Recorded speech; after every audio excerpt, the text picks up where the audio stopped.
বন্ধুরা, welcome to my channel. এখন কথা বলবো ভারত ইংল্যান্ডের ম্যাচ নিয়ে, যেখানে ম্যানচেস্টারের ইনিংসের হার বাঁচাতে ভারতের চাই আরও 137 রান। আশায় রাখলো রাহুল ও শুভমন গিলের অদম্য লড়াই। ম্যানচেস্টারের ইনিংসে হার বাঁচাতে লড়াই চলছে ভারতের। ইংল্যান্ডের বিরুদ্ধে সে লড়াইয়ের নেতৃত্ব দিচ্ছে রাহুল ও শুভমন গিল জুটি। থিত হয়ে যাওয়া দুই ব্যাটারের দিকে তাকিয়ে রয়েছেন গৌতম গম্ভীরও। এখন দেখা যাক শেষ পর্যন্ত কি হয়। এরকমই সব খেলার খবর প্রতিনিয়ত জানতে হলে চ্যানেলটিকে অতি শীঘ্রই লাইক, কমেন্ট, সাবস্ক্রাইব করতে ভুলো না। আর প্রচুর পরিমাণে শেয়ার করে দাও, যাতে আমার 4000 ঘন্টা ওয়াচ টাইম খুব শীঘ্রই পূর্ণ হয়ে যায়। ম্যানচেস্টার টেস্টে হার বাঁচানো কঠিন, ভীষণ কঠিন, তবুও ইস্পাত কঠিন মানসিকতা নিয়ে লড়াই চলছে ভারতীয় দল। তাও বোর্ডে কোনো রান ওঠার আগে প্রথম ওভারে 2 উইকেট হারিয়ে বসে আছে। তবে এখনও শুভমন গিল আর রাহুল লড়াই করে যাচ্ছে। তাদের লড়াইয়েই একমাত্র পারে ভারতকে জেতাতে। তো দেখা যাক শেষ পর্যন্ত কি হয়। আপনারা এরকমই সব খেলার খবর প্রতিনিয়ত জানতে চাইলে আমার চ্যানেলটিকে অতি শীঘ্রই লাইক, কমেন্ট, সাবস্ক্রাইব করতে ভুলবেন না।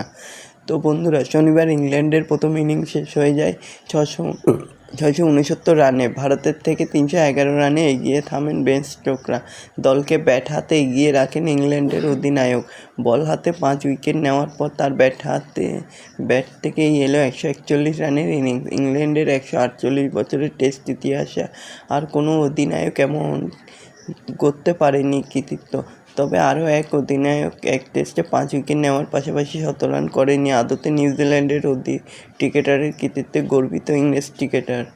তবে ভারত নির্বিশেষে বোলিং কাজকে নিঃসন্দেহে সহজ করে দিয়েছিল।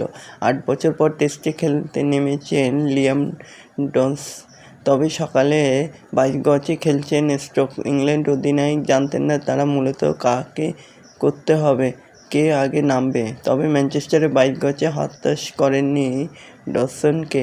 আউট করে জসপ্রীত বুমরাহ স্বস্তি দেন ভারতীয় শিবিরকে। মাত্র 26 রান করেন 10 নম্বরে নেমে স্টোকসের সঙ্গে দলকে ভালো জায়গায় পৌঁছে দিয়েছেন কার্লসও।